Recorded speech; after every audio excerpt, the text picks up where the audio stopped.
Moving on then, let's get on board Rohit Srivastava, who's the founder of Strike Money Analytics and India Charts, joining us now. Hi Rohit, thank you so much for taking the time out and joining us today.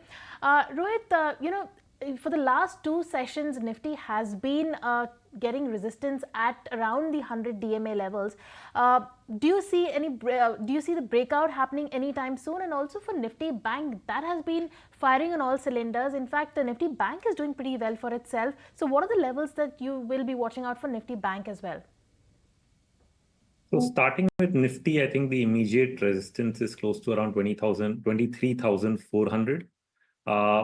The way this move has happened, which is with a lot of big gaps, what you really want to see is some level of consolidation, before the move really continues, because big gap moves up and down often do not result in a continued advance. I mean, anything is of course possible, but that's just the history of markets, and therefore you really wait to watch volatility come down from 500, 600 point days to the normal 50, 100 point days that we generally get. And once we are back to that kind of volatility is when we will get a more meaningful advance breaking out beyond the entire trading zone that we've made around here. But in the meantime, I think there is a chance that we will continue to swing both ways inside this trading range.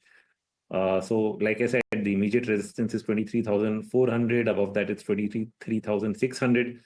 And on the downside, we'll be looking at around 22,800 as one of the first supports or lower.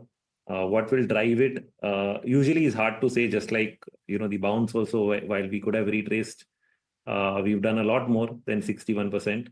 And the reasons just make themselves up. So that's how it is with Bank Nifty outperformance. There are two levels that we're going to be watching. One of them we are testing today, 52,750, and above that 53,174. Now these are going to be two key levels that will determine whether this can be a sustainable ongoing move or whether there is still some near-term shock left to the financials. Clearly they've outperformed because they did not break the March low. The banking index or various financial stocks did not go below the low that they made in March like the Nifty did.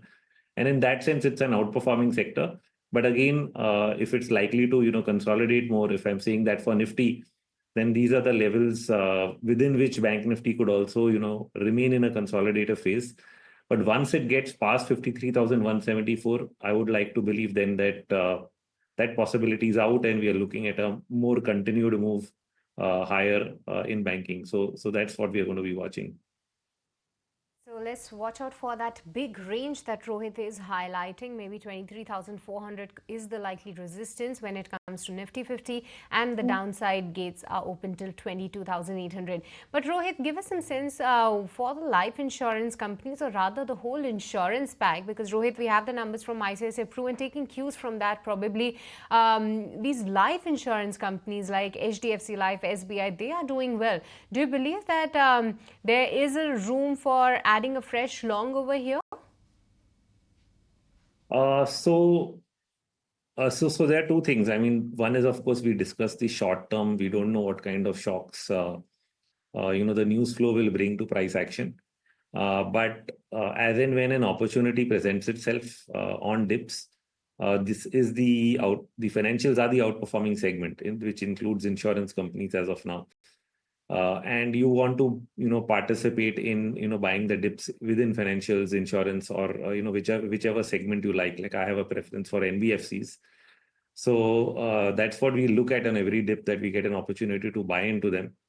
We are only trying to, navigate any short-term noise that may show up. So wait for those, because you will get dips along the way. Nothing is going to be one way, and just use that as an opportunity. All right, Rohit, with that, thank you so much for joining us today. We'll let you go on that note.